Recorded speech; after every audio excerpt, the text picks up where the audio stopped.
Bismillahirrahmanirrahim. Assalamualaikum warahmatullahi wabarakatuh. Alhamdulillahillazi hadana li hadza wa ma kunna linahtadiya laula an hadanallah. Asyhadu an la ilaha illallah wahdahu la syarikalah wa asyhadu anna Muhammadan abduhu wa rasuluhu la nabiyya wa la rasula ba'dah. Allahumma shalli ala sayyidina Muhammad wa ala alihi wa sahbihi ajmain, amma ba'du. Sahabat generasi berakhlak dimanapun Anda berada, pada video kali ini saya ingin menyampaikan sedikit tentang makna daripada puasa. Namun sebelum saya lanjut, jangan lupa seperti biasa klik tombol subscribe, like, share, dan komen, dan juga nyalakan tombol notifikasi untuk mendapatkan video terbaru dari saya. Oke? Kita jihad, ayo kita jihad, membela Islam dan muslimin. Ayo kita jihad, ayo kita jihad, membela Islam dan muslimin. Hidup mulia atau mati syahid, hidup mulia atau mati syahid. Oke, jadi saya ingin sedikit menyampaikan tentang makna daripada puasa itu sendiri. Banyak sekali hikmah-hikmah ketika kita menjalankan ibadah di ibadah puasa di bulan suci Ramadan. Salah satu diantaranya adalah yaitu puasa sebagai perisai. Asyamu junnatun, yaitu puasa sebagai perisai. Dan juga di dalam hadis yang lain Nabi Muhammad SAW bersabda dari Abu Hurairah radhiyallahu ta'ala Nabi SAW bersabda, junnatun wa hisnun hasinun minan nar. Puasa itu sebagai perisai dan benteng yang melindungi dari api neraka. Yang dimaksud puasa sebagai perisai adalah puasa ini kita menahan hawa nafsu, menahan keinginan untuk makan, minum, dan syahwat, dan hal-hal yang membuat kita terjerumus dalam kemaksiatan. Seperti makan, seperti minum, seperti berhubungan suami istri di siang hari itu dilarang oleh Allah Subhanahu wa taala. Makanya di dalam puasa itu kita diminta oleh Allah Subhanahu wa taala untuk menahan diri dari makan, minum, melakukan hubungan suami istri di siang hari. Dan disebut juga sebagai perisai, sebagai benteng, karena tidak mungkin ketika kita menjalankan puasa dengan baik dan benar, kita melakukan kemaksiatan, kita melakukan ghibah, kita bohong, kita mencuri, dan kita melakukan hal-hal yang dilarang oleh agama. Kenapa disebut sebagai perisai juga? Kenapa puasa disebut sebagai perisai atau benteng dari api neraka? Karena neraka itu diciptakan dan dikelilingi oleh hawa nafsu, syahwat. Yang mana hal ini hanya bisa ditekan dan diminimalisir dengan cara kita berpuasa.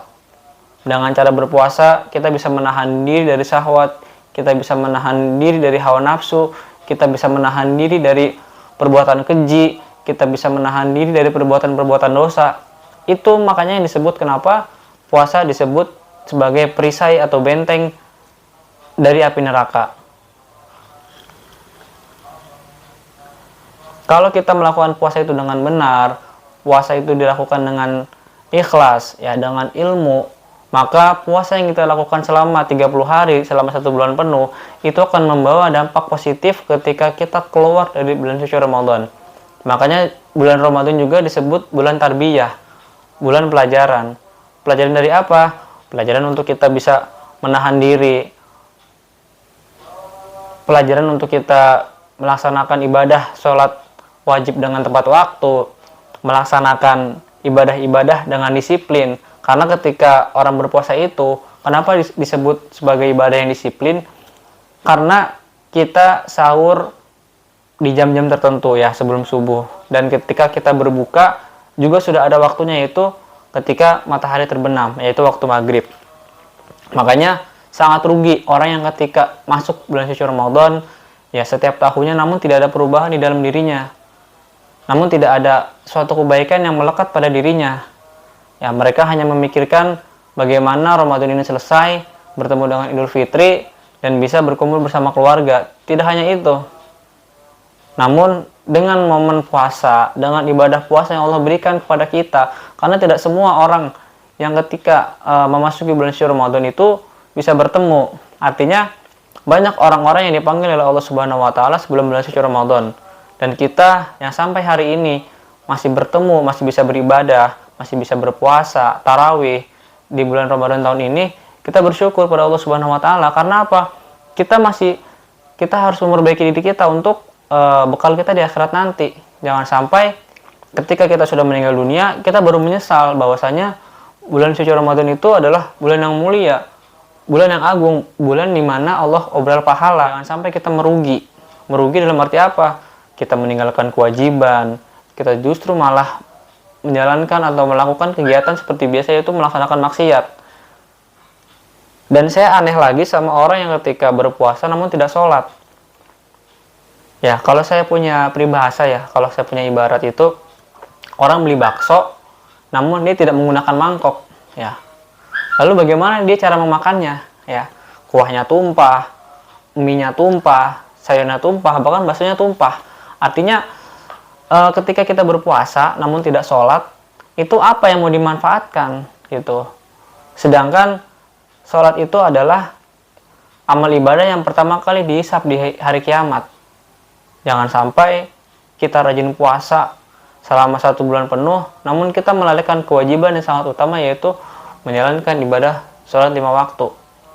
Karena ketika sholat kita baik, maka amal ibadah kita akan baik.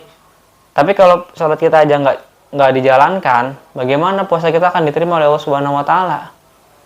Ya, oleh karena itu, pesan dari saya pribadi dan untuk kita semua, yuk sama-sama kita maksimalkan, kita manfaatkan bulan Ramadan tahun ini, karena masih panjang waktunya, masih kurang lebih 20 hari lagi.